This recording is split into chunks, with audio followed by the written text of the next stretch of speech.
Olá, meus amigos, sejam todos abundantemente abençoados. Abençoados com a palavra que nós vamos passar para vocês. Abençoados com uma fé inteligente, uma fé que traz benefício, a fé benefício, a fé que produz resultados. Não uma fé vapor, uma fé que está fundamentada nas emoções, nos sentimentos. Eu sinto fé, eu sinto que devo fazer isso, eu sinto que devo fazer aquilo. Não, não é esse tipo de fé. Fé é certeza absoluta. Fé sobrenatural, a fé de Deus, a fé que Deus nos dá é sobrenatural, é uma certeza absoluta. Ela não deixa margem de dúvida e não tem nada a ver com o que a pessoa sente ou deixa de sentir. E quando a pessoa tem esse tipo de fé, a fé que vem do alto, ela obedece. Quando ela não tem essa fé que vem do alto, ela não obedece. Então, você tem visto muitas pessoas que se dizem cristãs fracassadas. E eu não me refiro fracassada no que diz respeito à vida econômica, não. Porque tem muitos crentes que são prósperos financeiramente, porém são crentes que sabem que não têm a salvação, têm certeza da sua perdição. Por quê? Porque ao mesmo tempo que eles sentem-se bem dentro da igreja, com as suas ofertas, com os seus dízimos, mas quando estão fora da igreja, quando estão vivendo no pecado, quando estão vivendo na prostituição, na traição, no adultério, na mentira, no roubo, na opressão, quando esses crentes estão lá fora, vivendo na injustiça, curtindo a injustiça e pensam que no domingo, quando estiverem na igreja, eles pagam todos os seus pecados, são purificados, e na segunda-feira eles voltam novamente à prática das suas injustiças, dos seus pecados. É claro, é óbvio que esse tipo de fé vai levar para o inferno com todos os direitos e depois para o lago de fogo e enxofre. Por quê? Porque é uma fé descomprometida com a verdade. É uma fé descomprometida com a prática da palavra de Deus. A fé que agrada a Deus não é aquela fé que você sente, eu estou sentindo isso, eu estou sentindo aquilo. Não, essa não é a fé que agrada a Deus. A fé que agrada a Deus é aquela que você obedece. Veja só, por exemplo, no texto do apóstolo Tiago. Veja só o que diz o apóstolo Tiago quando fala a respeito da fé. Ele diz assim: assim também a fé, se não tiver obras, por si só está morta. Assim também a fé. Se não tiver obras, quer dizer, que se não tiver atitudes, se não tiver obediência, se não for acompanhada pela obediência, essa fé está morta. Mas alguém dirá: tu tens fé e eu tenho obras. Mostra-me essa tua fé sem as obras, e eu com as obras te mostrarei a minha fé. Quer dizer, a fé que ele se refere aqui, as obras, melhor dizendo, que ele se refere aqui, são as atitudes de obediência, como foi Abraão. Olha só, muita gente, muitos crentes, creem em Deus da mesma forma como os demônios. Os demônios também creem em Deus, mas os demônios não obedecem. A diferença da fé dos demônios, da fé das pessoas que creem em Deus e não obedecem, é nenhuma. Nenhuma. Porque os demônios, eles creem em Deus, mas continuam desobedecendo, rebeldes a Deus. E assim são aqueles crentes, aqueles cristãos que dizem crer em Deus, vão na igreja, oram, rezam, jejuam, fazem vigílias, leem a Bíblia, meditam na palavra de Deus, porém, lá fora, adulteram, mentem, roubam, passam o irmão para trás. Enfim, eles fazem tudo que não presta. E depois, no domingo ou na quarta-feira, vêm com a maior cara de pau fazer as suas orações, repetir palavras, versículos, etc. Isso não resolve nada. Não funciona, minha amiga, meu amigo, você que está me ouvindo, você que é um crente fajuto, um crente que tem vivido uma vida errada, você sabe disso. Você sabe disso. Sabe por que você sabe? Porque a sua consciência lhe acusa. É claro que acusa. Ora, minha amiga, meu amigo, quantas vezes nós erramos, quantas vezes nós pecamos, e quantas vezes, após o pecado, vem logo aquele sentimento de culpa, aquele sentimento ruim. Poxa, eu pequei, eu fiz o que não deveria ter sido feito, eu errei. Meu Deus, me perdoe, por favor. A pessoa, então, com o coração abatido, com o coração compungido, com o coração contrito, ela faz a sua oração sincera. Ó, Deus, me perdoa. Aí Deus perdoa. Mas esse sentimento de sinceridade, esse arrependimento que ela tem naquele momento, eu pergunto a você, minha amiga, meu amigo, é para sempre? Sempre a pessoa vai se arrepender? Ela peca durante a semana, no domingo pede perdão, na outra semana, na segunda-feira, ela está novamente pedindo perdão, está novamente no mesmo pecado? Você acha que esse vai e vem vai conduzi-la à vida eterna? Você acha que isso agrada a Deus? Veja o que está escrito em Hebreus capítulo 5 e versículo 9. Diz assim: e tendo sido aperfeiçoado, está falando de quem? De Jesus. Tornou-se o autor da salvação eterna para todos os que lhe obedecem. Veja que Jesus tornou-se o autor da salvação eterna não para todos os que creem nele, não para todos os que o aceitam, não para todos os que estão na igreja, não para todos os que se dizem cristãos, mas para todos os que lhe obedecem. Se você obedece, ainda que você pense que não tenha fé, você tem a fé que funciona, que agrada a Deus. Mas se você diz que tem fé em Deus e não obedece, a sua fé não presta para nada. Nada, absolutamente nada. A não ser para iludi-lo, para fazê-lo pensar que você é de Deus. Veja só o texto sagrado aqui em Tiago, capítulo 2. Ele diz assim, capítulo 2, versículo 20. Queres, pois, ficar certo, ó homem insensato, de que a fé sem as obras é inoperante? Ele não está falando aqui fazer a obra de Deus, não.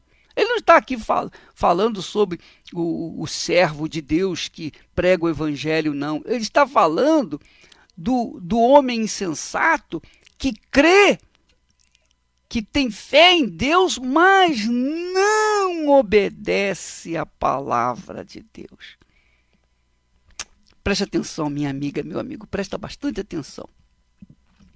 Eu vou dar um exemplo para você, muito, vai ser bem prático.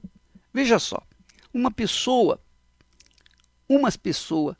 chega e manifesta o seu amor por outra e casa com ela. Ele dá a vida dele para ela. E vivem os dois durante muito tempo juntos. Mas ele conhece outra moça, outra mulher, e ele acaba dividindo a sua vida com uma amante. Mas ele diz que ama a sua esposa. Ele não deixa a sua casa, ele não deixa a sua família, ele continua na sua família. Ele finge ser o marido fiel. Ele finge amar a sua esposa. Sua esposa não sabe de nada, ela nem desconfia. Aí eu pergunto a você, que tipo de amor é esse? Tem algum valor? Ele sabe que está enganando a esposa. Ele sabe que está iludindo a esposa. Assim também em relação a Deus. A pessoa crê em Deus, a pessoa ora, jejua, a pessoa faz vigílias, participa de vigílias, a pessoa lê a Bíblia, a pessoa vai na igreja, é fiel na igreja, é mais fiel à igreja do que o próprio Deus, muitas das vezes. E eu pergunto, será que ela é capaz de enganar a Deus com esse falso amor ou com essa falsa fé?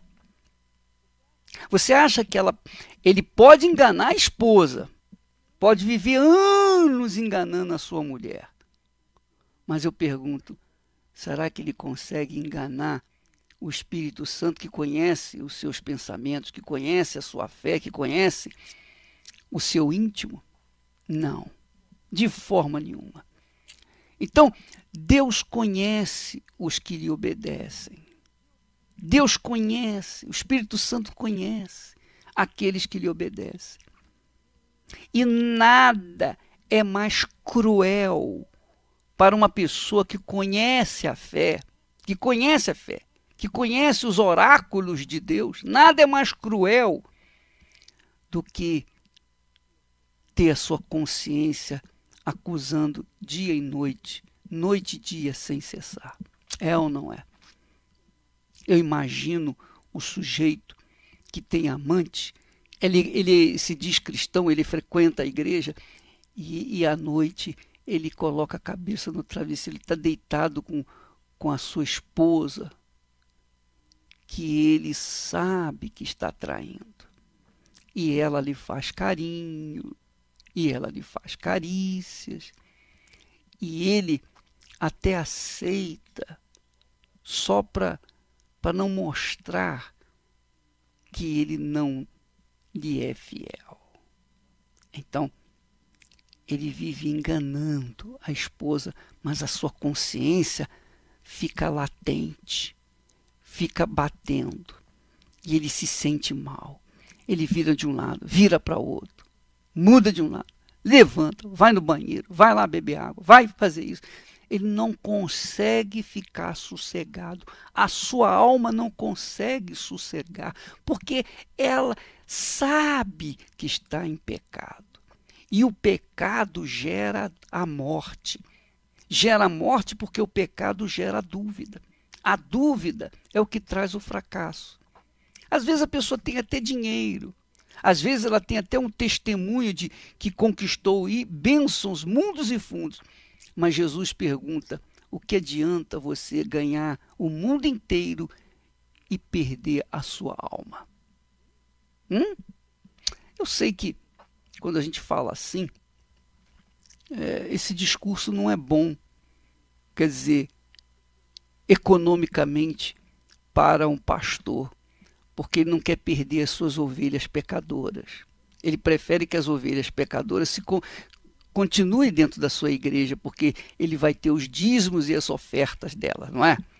Mas eu estou pouco me incomodando se você gosta, se você não gosta, se você é da Igreja Universal ou não é da Igreja Universal, se você é uma pessoa que dá ofertas boas ou dízimos bons. Eu não estou nem me lixando se você vai ser fiel ou não, se você vai continuar conosco ou não. Eu sou um profeta. E como tal, eu não posso omitir essa realidade, essa verdade. Isso contraria a minha consciência. O que adianta as pessoas ganharem o mundo inteiro e perder a salvação e perder a sua alma? Olha só o que o apóstolo Tiago diz aqui. Não foi por obras que Abraão foi justificado quando ofereceu sobre o altar o próprio filho Isaque?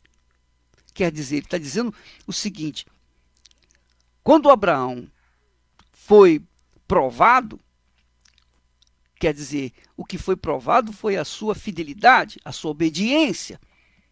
Ele atendeu aquela obediência. Ele obedeceu, ele atendeu aquele mandamento. Ele atendeu aquele pedido de Deus de oferecer o próprio filho. Ele atendeu porque ele cria de fato e de verdade. A sua fé era pura, genuína, limpa. Então, quando a pessoa tem uma fé desse tipo de Abraão, ela obedece. Agora, quando ela tem uma fé falsa, quando ela tem uma fé pirata, ela não obedece. Ela não é capaz de sacrificar. Porque a sua fé é pirata, é falsa. Talvez não, com certeza. Essa é a razão da maioria das pessoas que dizem ser cristãs viverem fracassadas no amor, fracassadas na fé, fracassadas na vida econômica, fracassadas nas das bênçãos que Deus tem prometido na sua palavra. Minha amiga, meu amigo, pense bem no que eu estou falando. Avalie bem a sua vida. Porque a sua fé de nada adianta se você não obedecer a palavra de Deus. De nada adianta. Se você crê em Deus e não obedece, de nada adianta a sua crença. Se você diz que tem fé em Jesus, mas não obedece à sua voz, veja o texto outra vez. Vamos colocar o texto outra vez de Hebreus capítulo 5, versículo 9. Tendo sido aperfeiçoado, Jesus tornou-se o autor da salvação eterna para todos os que lhe obedecem. Jesus tornou-se o autor da salvação para todos os que lhe obedecem, não para os que têm fé nele, não para os que vão na igreja, não para os que dizem que amam a Deus, não, mas para todos os que lhe obedecem. Aí as pessoas dizem assim, mas a pessoa que diz que crê em Jesus, Jesus tornou-se o autor da salvação dos que lhe obedecem. Por isso, minha amiga, meu amigo, avalie a sua vida, porque a sua vida vale mais do que todo o ouro e toda a glória desse mundo. É preciosíssima. Jesus quer a sua alma, ele quer salvá-la, mas para isso você tem que obedecê-lo. Do contrário, nada feito. Nada feito. Eu vou fazer oração agora em favor das pessoas que querem. Porque eu sei que tem muita gente que não quer. Essa é a realidade. Tem gente que ouve a palavra de Deus, gosta da palavra de Deus, gosta de ouvir o Bispo Macedo, das suas orações, etc. Mas não pratica, não vale nada. Não adianta nada. Você que gosta da nossa pregação, você que gosta da nossa oração, mas não pratica a palavra de Deus, de nada adianta você gostar disso tudo. Eu até agradeço porque você gosta, mas de nada vai resolver o seu problema. E o que eu queria era que você praticasse a palavra de Deus, para que você tomasse posse das bênçãos de Deus, para que você fosse um dos 300 de Gideão. Se você quiser neste momento, sinceramente, se arrepender, largar essa vida horrível, essa vida porcaria que você tem vivido, uma vida errada, uma vida de consciência que a sua consciência machuca noite e dia sem cessar. Então vamos orar, eu vou orar por você e Deus vai lhe perdoar. Agora, não volte à prática das mesmas coisas, porque de nada vai adiantar. Porque Deus sabe daqui para frente. Ele sabe se você vai continuar no pecado ou você vai abandoná-lo. E é uma decisão apenas, exclusivamente sua. Vamos falar com Deus.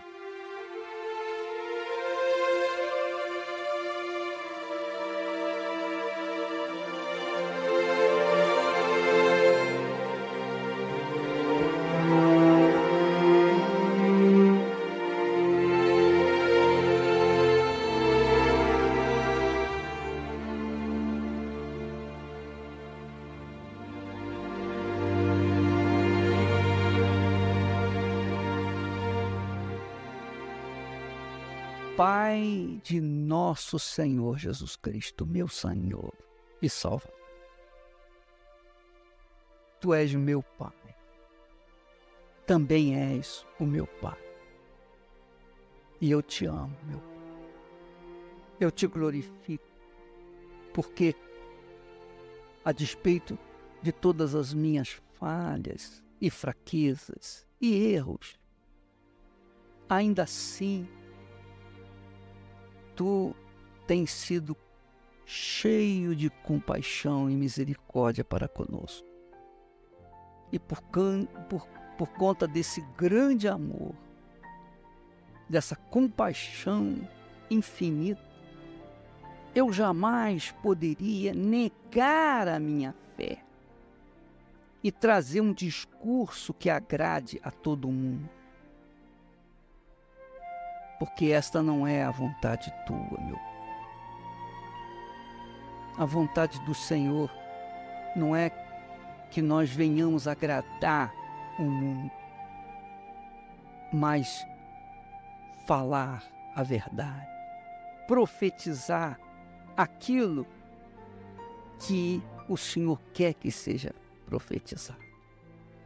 Então, Espírito Santo, neste momento, enquanto nós elevamos os nossos pensamentos a Ti, a nossa oração, muitas pessoas, dentre tantas outras, muitas pessoas são sinceras e confessam: oh meu Deus, tem compaixão de mim, pecador. Eu tenho insistido no meu pecado, eu tenho insistido nos meus erros, eu tenho insistido numa vida que eu sei que não te agrada, porque a minha consciência me acusa noite e dia sem cessar. Mas eu quero agora, neste momento, determinar